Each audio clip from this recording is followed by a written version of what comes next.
Hello everyone, welcome to Sanmarga classes. 6ನೇ ಪ್ರಶ್ನೆ, ಕರ್ನಾಟಕದ ಪ್ರಾಕೃತಿಕ ವೈವಿಧ್ಯ ಎಂಬಂತಹ ಚಾಪ್ಟರ್ ನಿಂದ ಇಲ್ಲಿ ಹೇಳಿಕೆಯನ್ನು ಕೊಟ್ಟಿದ್ದಾರೆ ಮತ್ತು ಅದಕ್ಕೆ ಎ ಅಂಡ್ ಆರ್ ರೀಸನ್ ಅನ್ನೋದನ್ನ ಕೊಟ್ಟಿದ್ದಾರೆ. ಸೊ ನೀವು ಯಾವುದು ಅಂತ ಹೇಳ್ಬೇಕು. ಹೇಳಿಕೆ ನೋಡೋಣ. ಮಲೆನಾಡು ಪ್ರದೇಶವು ನಿತ್ಯ ಹರಿದ್ವರ್ಣ ಕಾಡುಗಳಿಂದ ಕೂಡಿದೆ. ಓಕೆನಾ. ಪ್ರತಿಪಾದನೆ, ಅದಕ್ಕೆ ಪ್ರತಿಪಾದನೆ, ಇದು ಅಧಿಕ ಮಳೆಯನ್ನು ಪಡೆಯುತ್ತದೆ. ಓಕೆ. ಸೊ ಇವಾಗ ಆಪ್ಷನ್ಸ್ ನೋಡೋಣ. ಆಪ್ಷನ್ ಎ, ಹೇಳಿಕೆ ಎ ಮತ್ತು ಪ್ರತಿಪಾದನೆ ಆರ್ ಎರಡು ಸರಿ. ಮಲೆನಾಡು ಪ್ರದೇಶ ನಿತ್ಯ ಹರಿದ್ವರ್ಣ ಕಾಡುಗಳಿಂದ ಕೂಡಿದೆ ಅನ್ನೋದು ಸತ್ಯ, ಇದು ಅಧಿಕ ಮಳೆಯನ್ನು ಪಡೆಯುತ್ತದೆ ಅನ್ನೋದು ಸತ್ಯ. ಆಪ್ಷನ್ ಬಿ, ಹೇಳಿಕೆ ಎ ಮತ್ತು ಪ್ರತಿಪಾದನೆ ಆರ್ ಎರಡು ತಪ್ಪು.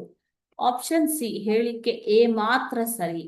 ಆಪ್ಷನ್ ಡಿ, ಪ್ರತಿಪಾದನೆ ಆರ್ ಮಾತ್ರ ಸರಿ. ಸೊ ಇದರಲ್ಲಿ ಯಾವುದು ಸರಿ ಅನ್ನೋದನ್ನ ನೋಡೋಣ ಇವಾಗ. ಆಪ್ಷನ್ ಡಿ, ಹೇಳಿಕೆ ಎ ಮತ್ತು ಪ್ರತಿಪಾದನೆ, ಸಾರಿ ಆಪ್ಷನ್ ಎ ಇದು. ಆಪ್ಷನ್ ಎ, ಹೇಳಿಕೆ ಎ ಮತ್ತು ಪ್ರತಿಪಾದನೆ ಆರ್ ಎರಡು ಸರಿಯಾಗಿದೆ. ಮಲೆನಾಡು ಪ್ರದೇಶವು ನಿತ್ಯ ಹರಿದ್ವರ್ಣದ ಕಾಡುಗಳಿಂದ ಕೂಡಿದೆ ಅನ್ನುವುದು ಸತ್ಯ.